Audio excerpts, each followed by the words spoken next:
My name is Audrey. I live in Katy. This is my daughter, Sade. Sade was diagnosed with Down syndrome at birth. Sade struggles with identifying who she is, name, address, telephone number, date of birth, age. She's 18 years old. Children her age would be able to do that adequately. Ultimately, the goal is to teach Sade to be able to be as self-sufficient as possible, putting on her clothes, unassisted, buttoning, zippers, ties, tying her shoes, being able to communicate who she is, and to identify her personal needs. The doctors think that Sade has the potential to do more and better with assistance. Yes, the doctors have assisted me by giving me referrals for outside agencies for such services as physical therapy, occupational therapy, speech therapy.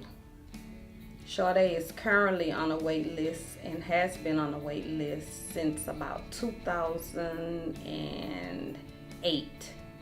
And it can be frustrating to wait as long as we've had to wait, because we've been waiting close to 8 to 10 years, somewhere like that. But you just have to be persistent and not give up. You cannot give up, because we are the voice for our children. We're currently on wait list for HCS, Home and Community Services. I'm currently receiving speech therapy through MedCare. However, my PT, physical therapy, and OT, occupational therapy, have been on hold awaiting authorization, and authorization has been pending for over 30 days. So we have not had PT or OT in over a month.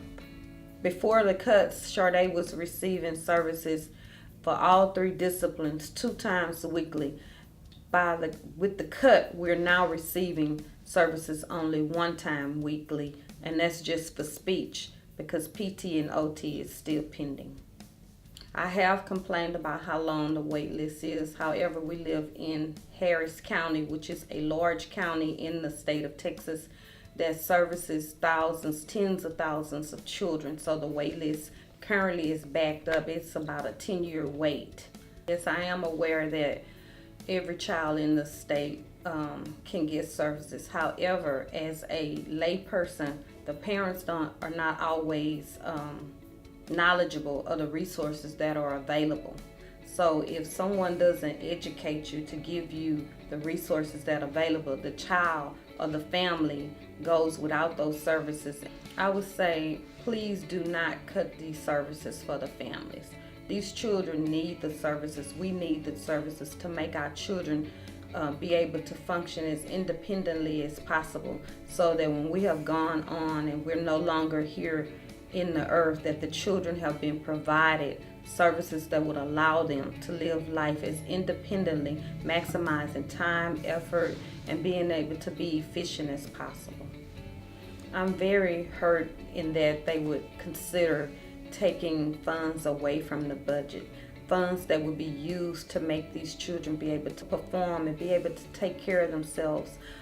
The budget cuts would take away from my child. They would hinder her in being able to attain some of the personal goals that we've set for her, such things as learning how to tie her shoes, how to comb her hair, how to care for herself, how to bathe herself, dress herself, be able to express who she is, be able to perform in the community, going out to do things such as going to a movie, out to eat dinner with her family, and know how to be able to just how to conduct herself in those type settings.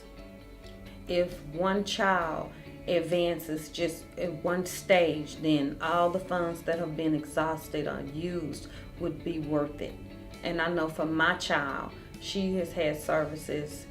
She was diagnosed at birth, and we've always tried to help her to do better and better. And even though she's 18 now, she still functions at a pre-primer level. Some of the developmental delays that my daughter experienced was speech impairment, slow to speech, cognition, did not understand, expressive disorder, not able to speak clearly and accurately to express how she felt about different things. She also, one of the diagnoses that's associated with her diagnosis is a spinal degenerative deal, and so she had she had to have a spinal fusion at the age of 5 that left her partial paraplegic from the neck down. And so by receiving the services here through MedCare, she was able to get some very highly skilled therapists that were able to assist me and the family in helping her, and today Sade can walk. And that is a major milestone in our lives, because we no longer have to deal with wheelchairs, feeding equipment, those type things. She's able to sit at a table unassisted, and all of that was attained through getting the services that were being offered to her through PT, OT, and speech. Well, I am aware that I could go and reach out to legislature by going in and writing letters, and I hope that the legislature from my area would take into consideration the things that I've expressed through this video today, and that they would continue to offer the services that will be of help to me and my family, because if we were to lose these services, it would be detrimental to our family. MedCare has changed my life for the better. As I stated earlier, when Sade was 5 years old, she was partial paraplegic from the neck down, and she had a phenomenal therapist that was able to assist us, Michelle. And Michelle actually customized a wheelchair that, because her neck was in a 180-degree angle, she was not able to look down or look around, and she created a mechanism that would allow Sade to watch TV. So the therapists that we have encountered through MedCare have gone above and beyond, even here in Katy. The board that Michelle made for Sade, as I stated, Sade's head was at a 180-degree angle, so she was not able to look down or to shift from left to right.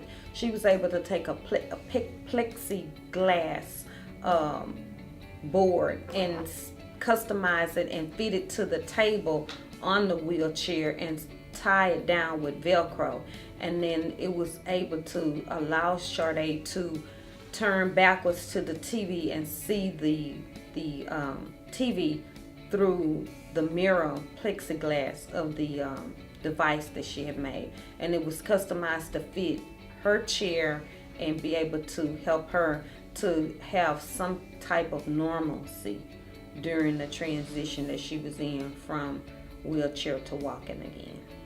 Texas, kids matter. Reverse the cuts.